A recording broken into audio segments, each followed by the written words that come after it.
One small pharma company, one FDA approval competing directly against Pfizer dealer, and the full year results is dropping in 7 days with a dividend possibly on the table.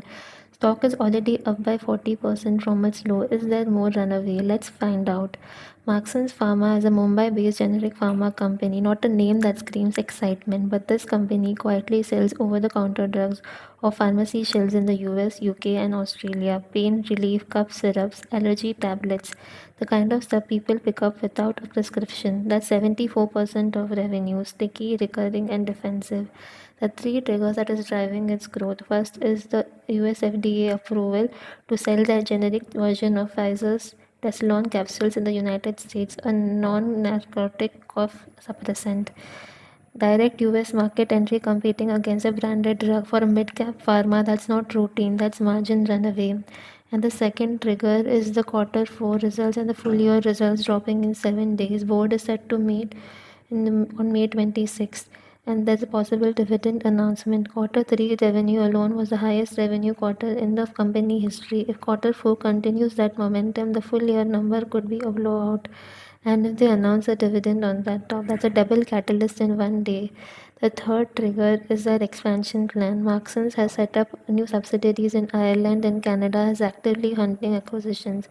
Management has put a 4,000 crore revenue target on the table within next 2 to 3 years. This is company in an expansion mode, not a maintenance mode.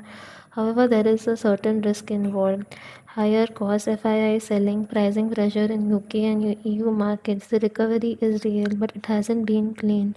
With the May 26 results disappoint, this move reverses hard and fast. And you look at the technical analysis.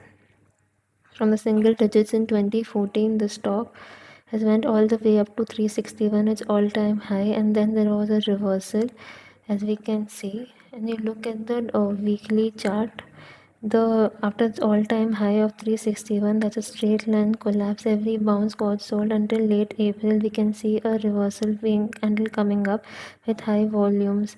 Now you look at the daily chart, the steady downtrend after the from October all the way to April, and now there is a current upward trend that is possible from that. So we have to see that the resistance is forming at around 225 to 230.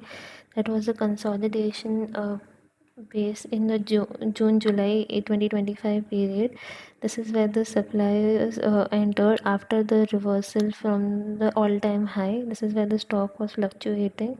Support is formed at 192 to 200, the previous consolidation zone on the way down. Now it is reclaimed. Any pullback to this level is where buyers should step in.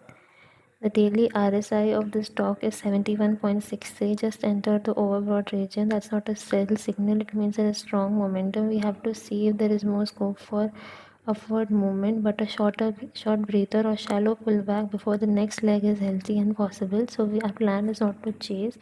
So we enter the trade using a buy GTT. The trigger price would be 220 to 200.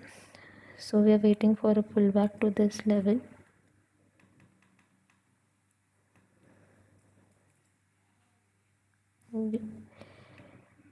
And we are setting up our stop loss and target price using OCO. So the stop loss would be 178, just below the support region. If it touches this level, this means that the structure is broken, and then our exit will be clean.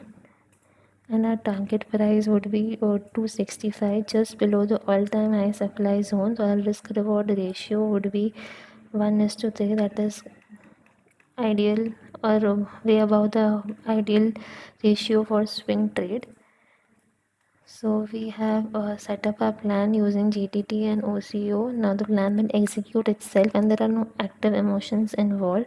So my question for all of you is, with the FDA approval and good quarter 3 results, is it possible that the 2026 financial year results are positive and Marksans has more upward movement? Drop your viewpoints in the comment section. I advise you to do your own research and trade safely. Thank you.